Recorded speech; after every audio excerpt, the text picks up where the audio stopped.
Chapter 4, Section 7, Dividing Polynomials. So what we're going to do is we're going to look how to divide a polynomial by a monomial, and then we're going to look to see how we can divide a polynomial by another polynomial, usually by a binomial. There may be instances when you divide by a trinomial. Okay, now the key to dividing polynomials, which of course is the last operation to consider because we've already added polynomials, we've already been able to subtract and multiply polynomials and such. But the key is to remember how to divide by a monomial, because if you can kind of divide by a monomial, you're well on your way. Now, what we're going to do is also use a fact from our fraction days that when we have a plus b divided by c, that means a is divided by c plus b is divided by c. It's kind of the reverse of getting the common denominator and writing it as a single fraction. We're going to reverse this. So I'm going to show you with an example here that's all worked out, where I have a binomial, 16a to the 6th minus 12a to the 4th, and I'm dividing it by a monomial, 4a to the 2nd power.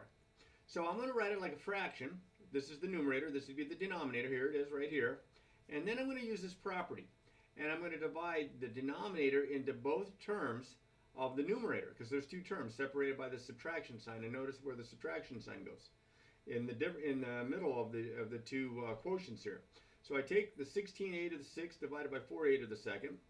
I take the 12a to the 4th divided by 4a to the 2nd. And of course the subtraction sign means subtraction here. You will want to remember to be very careful if you are dividing by a negative, because that's going to change the signs.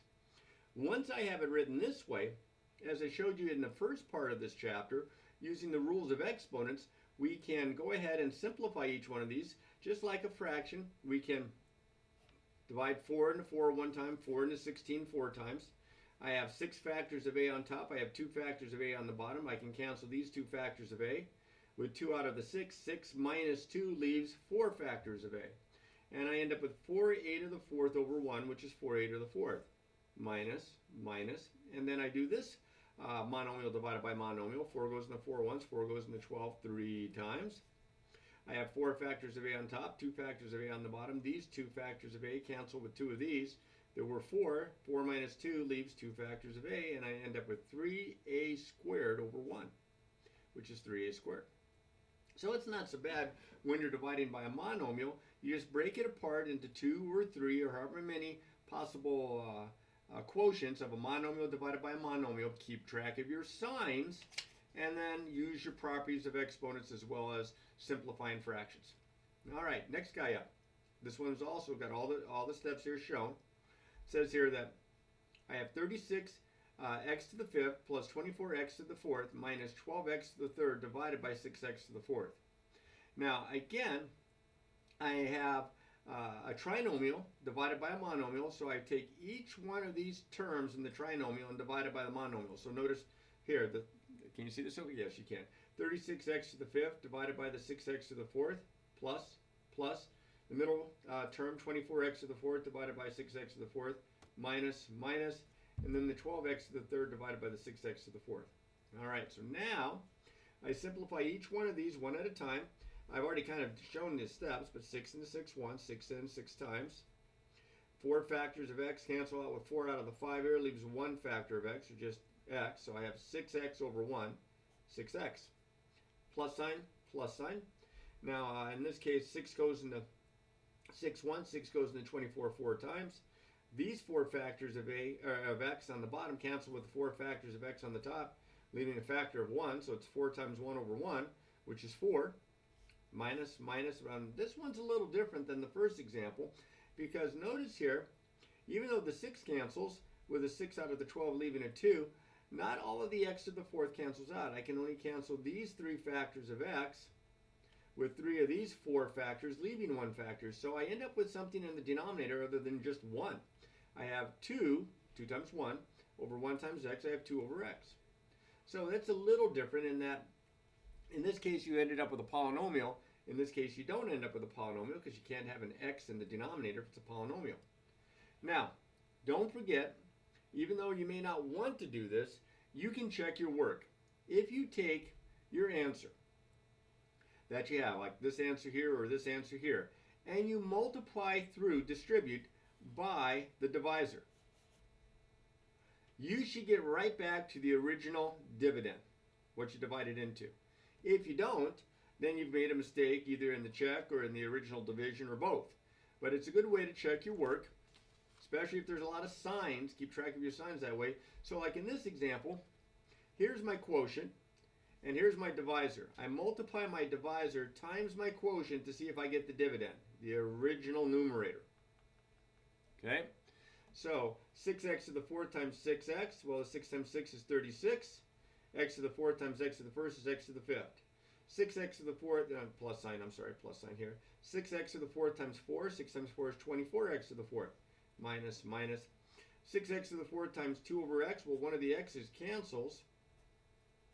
Leaves x to the 3rd, 6 times 2, 12x to the 3rd. And that's the original numerator, or dividend. Okay? All right. Good check. Doesn't always ask for it. If you're not sure, take the time to make the check. All right, next guy up. Well, I have a negative to throw at you here. I wasn't able to quite cover up everything there, so kind of bear with me. I'm dividing 7y to the 4th minus 40y to the 5th plus 100y squared divided by negative 5y squared. Be very careful because you're dividing by a negative. So 7y to the 4th minus 40y to the 5th plus 100y squared divided by negative 5y to the 2nd. So I'm going to break this into 3 divisions. I'm going to have 7y to the 4th divided by negative 5y squared. That's going to be weird. 5 doesn't go into 7 evenly. Then I'm going to have a minus sign here. And then I'm going to have 40y to the 5th divided by negative 5y squared. Oh, look at all those negatives and subtractions next to one another. Then I have a plus. And then I'm going to take 100y squared. And I'm going to divide it by negative 5y squared. All right, so let's see what we can do here. I have a positive divided by a negative, so that's negative. I can't divide the 5 or cross cancel anything out of the 5 and the 7, but these 2 factors of y cancel out with 2 of these 4 factors of y, leaving 2 factors of y. So look what I have here. I have 7y squared over 5, because I already have the negative out in front. So I have 7y squared over 5. Now that can be written another way. I'm going to show you that here in just a moment. Then I have a subtraction. And then I have a positive divided by a negative, which is going to be negative. So since I'm subtracting what's going to be a negative here, I'll just change it to plus, because that's what happens when you divide by a negative. The signs change. Okay, see, it was positive, then it was minus, then it was plus, negative, then plus, and it's going to be a minus here in just a moment. So 5 goes into 5 one time, 5 goes into 48 times. These 2 factors of y cancel out with 2 of the 5 factors here, leaving 3 factors of y. So I have 8y to the 3rd over 1, 8y to the 3rd. Then I have a plus sign here, but remember this is going to be positive divided by a negative is going to be negative, so I'm going to have plus a negative or a minus. 5 goes into 5 once, 5 goes into 120 times. These 2 factors of y cancel out with these 2 factors of y, so I have 20 over 1, or just 20. Now I would accept that full credit as an answer. However, if it's a multiple choice problem and you look and this isn't there, you say, well, I don't think I made a mistake. How come I'm not matching one of the answers in multiple choice? Well, it's because they may write the first expression here with the fraction as negative 7 over 5 and then the y squared next to it. So you have a more defined numerical coefficient, and then everything else would be the same. Like I said, this is good. This is good. You know, it's up to you. That's fine. Next guy up. It's got 2 variables. So don't worry, this will be too easy. This will be 35m to the 5th, n to the 4th, minus 49m to the 2nd, n to the 3rd, and I'm dividing by 12m. No, one more. I'm sorry. Plus, I thought that was a divide. Plus, I have a 12mn, and I'm dividing all that by 7m squared n.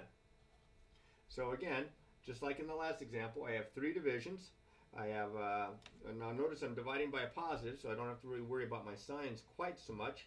35m to the 5th, n to the 4th, divided by 7m squared n. Minus sign here, minus sign here. I'm going to have to shift this over just a little bit. Hopefully I can squeeze this in. 49m squared n to the third divided by 7m squared n plus, and then I have a 12mn divided by a 7m, I must have a piece of tape there. Sorry about that, a 7, I don't know if you can be able to see this, m squared n. Well, you got part of the n there showing. Okay, right on top of a piece of tape here. All right, so now, first one, 7 goes into 7 once, 7 goes into 35 5 times. I like it when it simplifies nicely like that. And I have m and n's on top. I have factors of m and n on the bottom. So first the m's. These two factors of m cancel out with 2 of these out of the 5 here, leaving 3 factors of m. This one factor of n cancels with one of these factors of n. I had 4 of them. If I cancel one, I have 3 of them.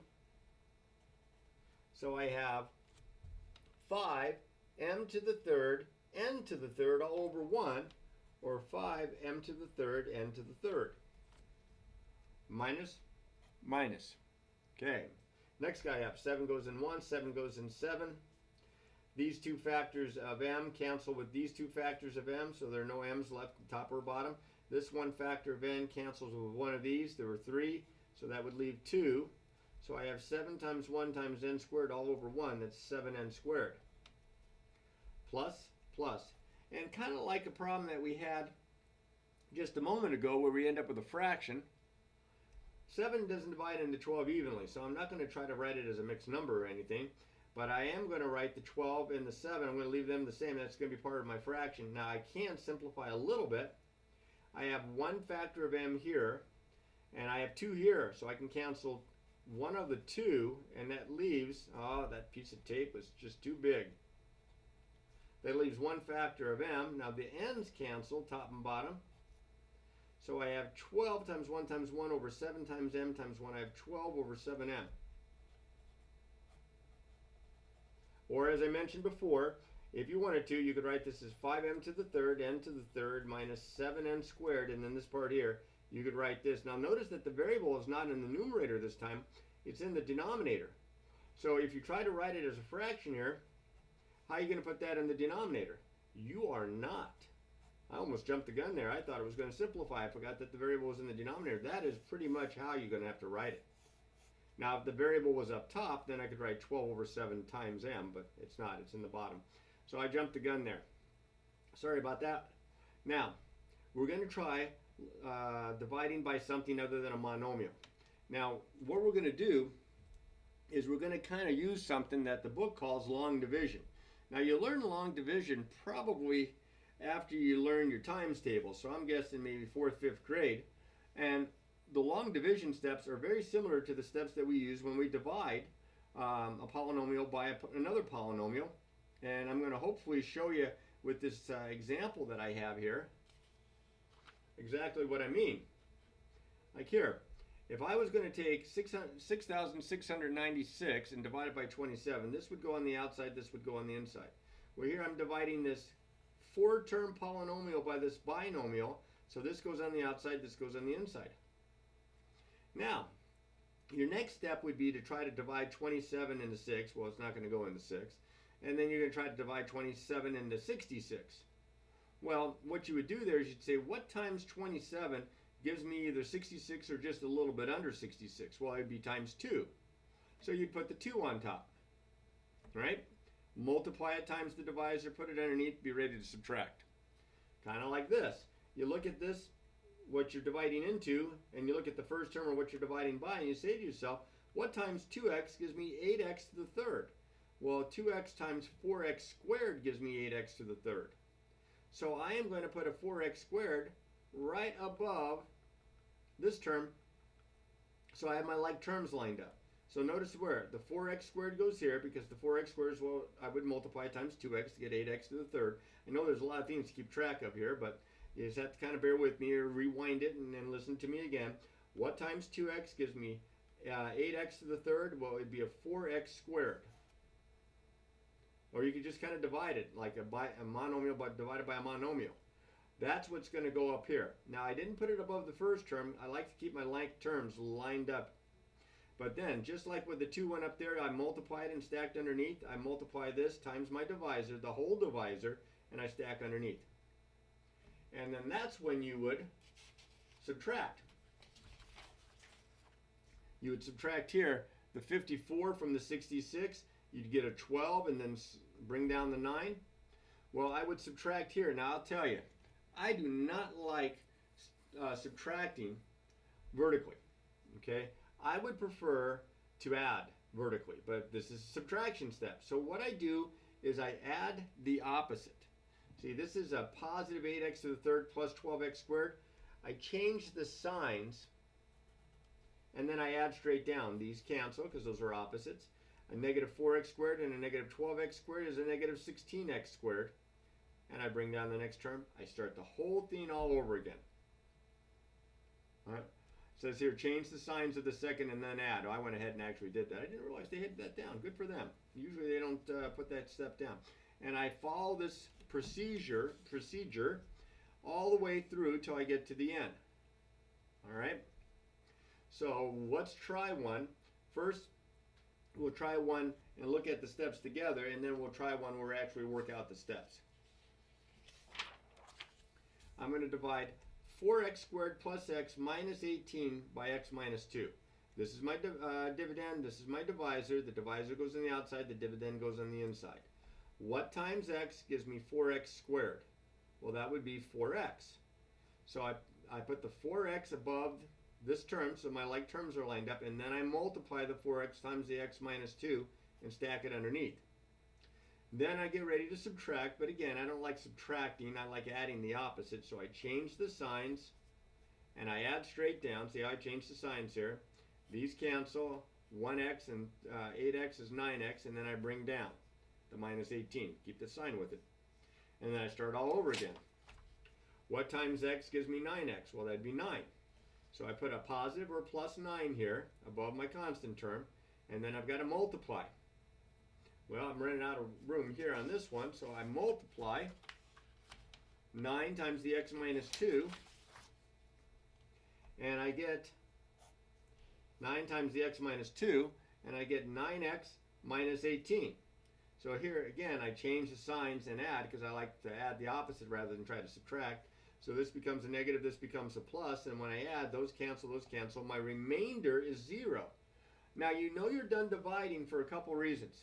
First off, there aren't any more terms to bring down. Second off, the remainder here, that it's just 0, but it has degree 0. It's a constant.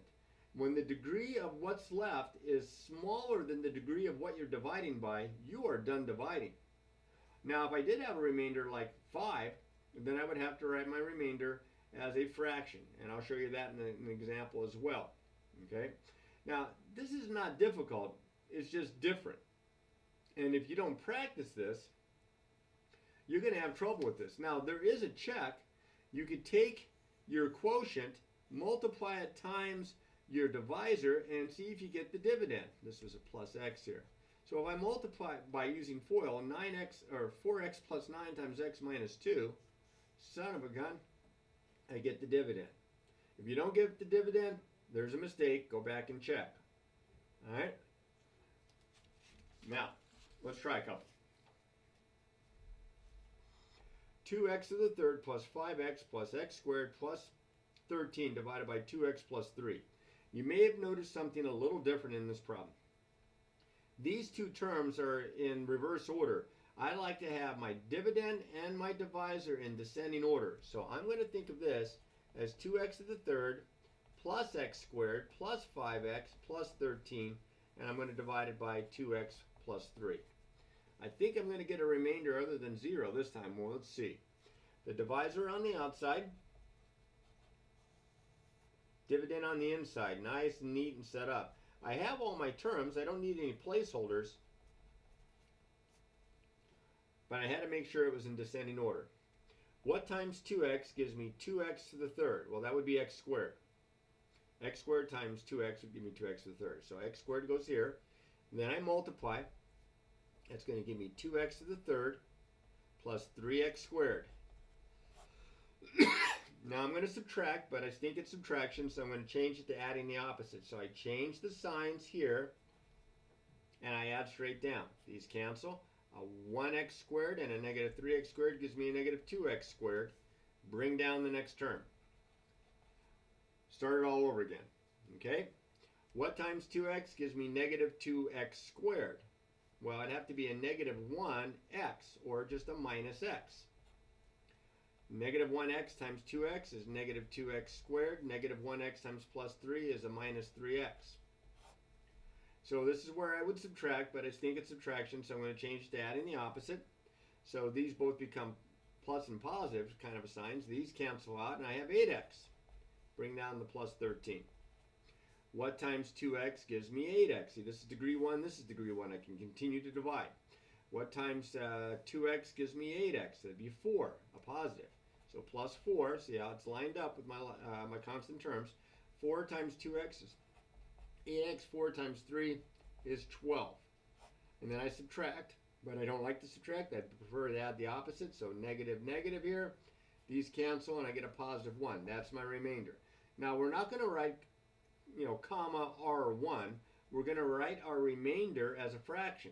The remainder goes over the divisor, and it's a positive 1, so plus 1 all over 2x plus 3. And this whole thing here is my answer. Now, if you wanted to check your work, I'm not going to, but if you wanted to check your work, take the quotient, x squared minus x plus 4, multiply it times the divisor, 2x plus 3, that'll be a pain, and then whatever you get, add the remainder. The remainder was 1. And see if you don't get right back to the dividend. All right? Now, this next one is different because it's got some missing terms. This is descending order. This is descending order. But I have an m cubed. I don't have an m squared or an m term. So, there's my divisor. I'm not missing any terms there, descending order. I'm going to write m to the third, and then for a placeholder, I'm going to put plus 0m squared and plus 0m to the first, and then minus the 1,000. You must do this to keep things lined up, to keep your like terms lined up, like it was back here. All my like terms were lined up nice and neat and vertical. Okay, here we go. What times m gives me m to the third? Well, that would be m squared. So I'll put the m squared here, and then I'll multiply. This would be m to the third minus 10m squared. So now this is where I would subtract, but I change the signs so that I can add the opposite. So this becomes negative, this becomes plus, and 0 plus 10 is 10m squared, and I bring down the plus 0m as a placeholder. And I do it all over again. What times m this time gives me 10m squared? Well, that would be 10m. So plus 10m here. Then I multiply 10m squared minus 100m. Ooh. And then this is where I would subtract, but I change the signs to adding the opposite. And I get 100m, and then bring down the last term here. See, this is degree 1, this is degree 1. I can still divide. What times m gives me 100m? Well, that'd be 100. 100 times m is 100m. 100 times minus 10 is minus 1,000. Ooh, look at this. My remainder is going to be 0. So I change the signs, I add straight down, and I have a remainder of 0. Now, sometimes people will say, you have no remainder because your remainder is 0. Well, I understand what that means, but technically there is a remainder. It just happens to be that the remainder is 0. Okay? If the remainder is not 0, then we would write out the remainder in fraction form, putting it over the divisor, like I did in the problem before this. Okay? Now I have one more, and I know you're getting probably more than just a little tired of this, but here we go anyway. 2x plus 4 over 10x to the third plus 21x squared plus 5x minus 8. Now I'm going to go through this process. What times 2x gives me, notice, descending order, no missing terms. What times 2x gives me 10x to the third? Well, that would be 5x squared. 5x squared times 2x is 10x to the third. 5x squared times plus 4 is plus 20x squared. Now you say, well, Mr. Turner, how are you getting 5x squared so fast? Well, if you're not sure, then take the first term and divide it by the first term of the divisor. Monomial divided by monomial. There's my 5x squared. All right, so now I change the signs, dink, dink, and I add straight down, and I have 21 and a minus 20, that's just 1x squared, or x squared. Bring down the plus 5x. Ooh, this one looks really cool because I'm going to get a fraction. What times 2x gives me x squared? Well, to get a 1x squared times 2, to get a 1, I'd have to multiply by a half, and then x times x. I need a plus 1/2 x. That's cool. 1/2 x times 2x is x squared. 1/2 x times plus 4 is plus 2x. And then again, this is where I would change the signs, dink, dink, and add straight down, and I get 3x and a minus 8. I'm going to get another fraction here because I have an odd number. What times 2x gives me 3x? Well, it'd have to be 3 over 2, because 2 times 3 over 2 gives me 3. So I'm going to need a plus 3/2, or 3 over 2. 3 over 2 times 2x is 3x. 3 over 2 times plus 4, what would that be? 3 over 2 times 4, looks like it's going to be a 6. Plus 6, subtract, that's adding the opposite, dink, dink, change the signs, negative 14. Well, this time I do have a remainder. This is degree 0, this is degree 1, so, and some, a negative, so I'm going to write minus 14 all over 2x plus 4. Now, I will just mention one thing to you here. It is possible that on a multiple choice problem, they might have a different looking answer. They might have 5x squared plus 1/2 x plus 3/2, but they might divide top and bottom by 2. 2 goes in that 7, 2 goes into both terms here, that would be x plus 2. So they might write 7 over x plus 2. You'd have to be on the lookout for that. If you didn't match an answer, but you came close, see if your remainder somehow simplifies. And there's my final answer there. Now there's another kind of division that's involved called synthetic division, which we're going to get to. Synthetic division is when you're dividing by a binomial that's in the form like x minus 3 or something like that, or x plus 2. You have to have a binomial, it has to be degree 1, and you have to have a lead coefficient of 1. See, I couldn't use that here. I could have used it here because this is a binomial and my lead coefficient's 1. But a little bit of a tease here. I'm going to save this for later and show you how to do synthetic division in a different section. I will tell you though that it is very useful, and you want to make sure that you know how to do this. Okay, so even though you know how to do long division now, remember later on I'm going to show you an efficient manner of doing what we call synthetic division in just a small part of the time of work that it takes to do this. But for now, practice, practice, practice.